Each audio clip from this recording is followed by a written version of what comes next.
안녕하세요. 별자리 읽어주는 색채심리사 루미입니다. 이번 클립에서는 2024년 11월 1일에 있을 스콜피오 정갈자리 신월에 대해 예상해 보겠습니다. 그 전에 신월과 만월 차트를 정기적으로 해독하는 이유를 궁금해 하셔서 간단히 말씀드릴게요. 점성학의 시발점은 기원전 3500년 경으로 거슬러 올라갑니다. 농경 사회가 시작되면서 불어나는 인구 대비 작물 수확량을 늘리기 위해서 하늘의 움직임을 관찰한 것이 차곡차곡 쌓여 오늘날의 빅데이터처럼 정리가 된 학문입니다. 다시 말해 기상청에서 날씨 예보하듯이 언제 씨를 뿌리고 열매를 따면 좋을지 고심한 흔적이라고 할 수 있어요. 한마디로 먹고 사는 문제로 처음에는 점성하기 시작되었는데 메소포타미아 문명의 황금기였던 수메르 왕조를 예로 들어서 설명하자면 별의 구조를 파악해서 사제가 왕에게 장단기적으로 일종의 브리핑을 했었습니다. 올해는 풍년이 될지 아니면 전쟁을 해도 좋을지 어느 나라와 동맹을 맺으면 좋을지 등등 한일의 메시지를 왕에게 전달하고 그러한 형태가 신월과 만월 해독으로 이어졌다고 보여집니다. 기사에서 봤는데요. 2023년 작년 네이버 검색 1위 주제가 날씨 정보였다고 합니다. 아마 올해도 그렇지 않을까 싶은데요. 그만큼 날씨가 우리 생활에 지대한 영향력을 끼치고 있음을 보여주는 대목입니다. 기원전 수메르 왕조 사제들의 신월, 만월 해독이 어떻게 보면 왕들이 정책을 결정할 때 중요한 기준이었을 거라고 간주할 수 있습니다. 별자리 운세는 이제 태양을 기준으로 한 달을 예상하는 거고요. 신월과 만월은 달을 기준으로 보름씩 15일 동안 어떤 일들이 벌어지겠구나 가늠하는 수단이라고 보시면 되겠습니다. 신월과 만월에 관한 궁금증이 해소되었을까요? 자, 그러면 11월 1일 정갈자리 신월에 관해 해독해 보겠습니다. 차트를 열어보니 이번 정갈자리 신월도 양자리 만월만큼이나 도전과 극복이라는 키워드로 정리할 수 있을 것 같습니다. 행성들이 전반적으로 스퀘어나 어포지션, T스퀘어 등 긴장 구도를 형성하고 있어요.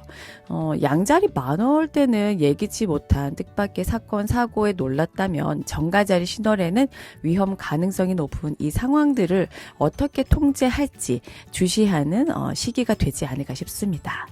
행성들을 살펴볼게요. 동쪽에서 캔서, 개자리가 떠오르고 있습니다.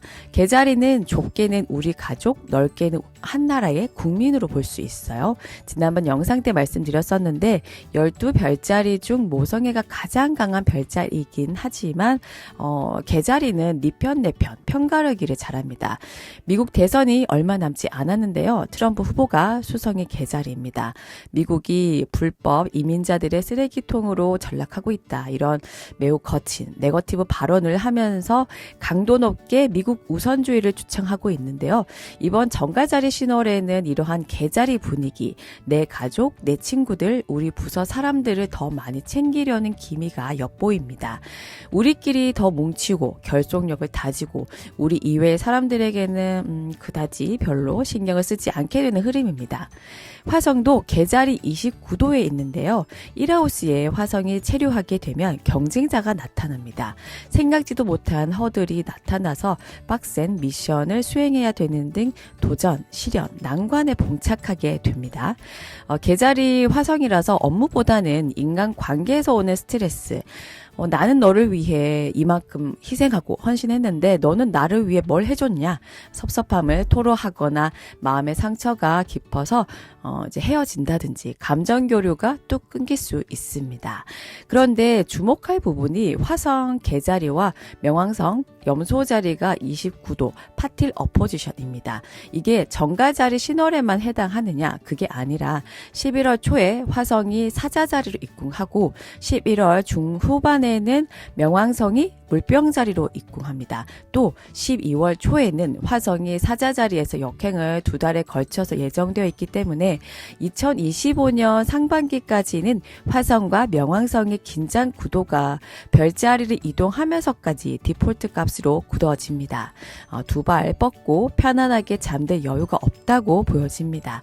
왜냐하면 화성은 기존의 것들을 파괴하고 변형시키는 특징이 있고 명왕성 역시 죽음을 통해 새롭게 태어나는 재생의 에너지, 부활의 기운이라서 여태까지 이렇게 해왔던 질서, 기준, 규칙들이 갈아엎어지는 교감신경이 항진되는 그런 상황에 직면할 수 있다고 저는 보여집니다. 그게 러시아, 우크라이나 전쟁이 북한 파병으로 새로운 이슈로 떠오르고 있잖아요. 또한 11월 5일에는 미국 대선이 있어서 누가 되느냐에 따라 기조가 달라질 수 있으니까요. 화성과 명왕성의 어포지션 구조가 너무 강력해서 평화로운 크리스마스를 맞이하기가 어렵습니다만 미국 대선 투표는 별이 하는 게 아니라 사람이 하는 거니까 지켜봐야겠습니다. 차트를 잘 보시면 12하우스 목성과 6하우스 금성 어포지션, 목성과 금성 토성이 T스퀘어, 그리고 수성과 천왕성이 어포지션 하고 있습니다. 목성과 금성이 어포지션 하면 재정 상태가 어려워진다라고 할 수 있어요. 집안에 빨간 딱지가 붙는 거죠. 3분기 한국 수출 성적은 좋았다고 하지만 피부로 와닿지 않습니다. 내수 부진으로 돈이 안 돌아요. 쓸 돈이 부족하니 지갑을 닫게 되고 소비 심리가 위축되니 자영업자분들에게 타격이 바로 가는 거죠.